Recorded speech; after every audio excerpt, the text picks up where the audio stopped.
ఫుట్బాల్కి వాలీబాల్కు తేడా తెలియని వాళ్లు క్రీడా మంత్రులయ్యారని టీడీపీ ఎమ్మెల్యే అఖిలప్రియ విమర్శించారు. ఆడదాం ఆంధ్ర పేరుతో 120 కోట్ల రూపాయల అవినీతికి పాల్పడ్డారని, దీనిపై విచారణ జరిపించాలని TDP MLA Bhuma Akhilapriya, Gouthu Sirisha, Adireddy Srinivas demand చేశారు. ఆడదాం ఆంధ్ర పేరుతో క్రీడాకారుల జీవితాలతో ఆడుకున్నారని విమర్శించారు. ఆడుదాం ఆంధ్ర అనే పేరుతో ఆంధ్రాతోనే ఆడుకున్నారు అధ్యక్ష. వాళ్ళు ఆడుకున్నారు అధ్యక్ష, మేము కాపాడుతున్నాం అధ్యక్ష. అధ్యక్ష, ఈరోజు ఫుట్బాల్కి వాలీబాల్కి తేడా తెలియని వాళ్ళు కూడా గతంలో మంత్రిగా మరి 120 కోట్ల రూపాయలతో ఈ గేమ్స్ కండక్ట్ చేయడం అనేది చాలా విడ్డూరంగా ఉంది అధ్యక్ష.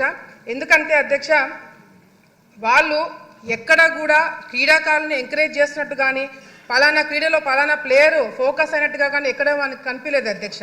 ఎంతసేపు వైసీపీకి సంబంధించిన మంత్రులు వాళ్ళే ఆడినారు అధ్యక్ష, వాళ్ళే కింద పడ్డారు అధ్యక్ష, వాళ్ళే డాన్స్లు వేసినారు అధ్యక్ష. ఒక్కరోజు ఇన్వెస్టిగేషన్ నిజంగా జరిగిందా, అసలు సిఐడి వాళ్ళు ఈ కేసు టేకప్ చేస్తారా లేదని కూడా మరి మంత్రి గారు క్లారిటీ ఇవ్వాలి అధ్యక్ష.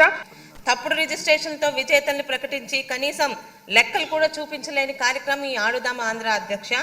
జరిగిన అరకొర కార్యక్రమాలకి, వారు చూపించిన లెక్కలకి, అక్కడ జరిగిన కార్యక్రమాలకి అసలు ఏమాత్రం పొంతన లేని కార్యక్రమం అధ్యక్ష. వాళ్ళ మీద చేస్తున్న ఈ అవినీతి ఆరోపణలకి మనం ఖచ్చితంగా ప్రజలకి రుజువులు చూపించాల్సిన అవసరం ఉంది అధ్యక్ష.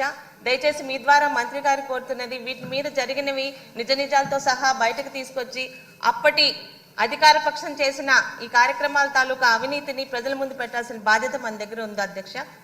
గడిచిన 5 సంవత్సరాలు ప్రస్తుత ఎమ్మెల్యే, మాజీ ముఖ్యమంత్రి యువత నిరుద్యోగ జీవితాలతోటి బాగా బ్యాటింగ్ చేశారు అధ్యక్ష. సుమారు 20 లక్షలు తక్కువ 120 కోట్లతో ఇటు కార్యక్రమం చేపట్టారు అధ్యక్ష.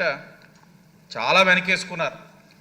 ఆనాడు క్రీడా మంత్రిగా ఉన్న రోజా, ఆనాడు శాప్ చైర్మన్ సిద్ధార్థ్ రెడ్డి ఆధ్వర్యంలో ఈ అవినీతి కార్యక్రమం శ్రీకారం చుట్టింది. దాని వెనకున్నదంతా కూడా తాడేపల్లి, మీకు తెలిసిందే. మేము అడుగుతుంది ఏంటంటే వాళ్ళ మీద ఎంక్వైరీ ఇనిషియేట్ చేశారా లేదా.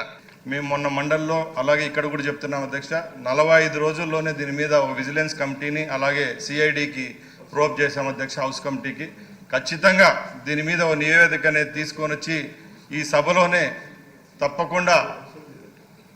తప్పకుండా రాష్ట్రంలో గత ప్రభుత్వంలో జరిగిన స్పోర్ట్స్ విషయానికి ఆడుదాం ఆంధ్రానే కాదు, అన్ని విషయాల్లో ఏం జరిగిందో అన్ని సభ దృష్టికి తీసుకొని వచ్చి అక్కడ ఎవరైతే దోషులుగా ఉంటారో అధికారులు అయితేనే ప్రజాప్రతినిధులు తప్పకుండా వాళ్ళ పేర్లను కూడా బట్టబయలు చేసేదానికి సిద్ధంగా ఉన్నాం.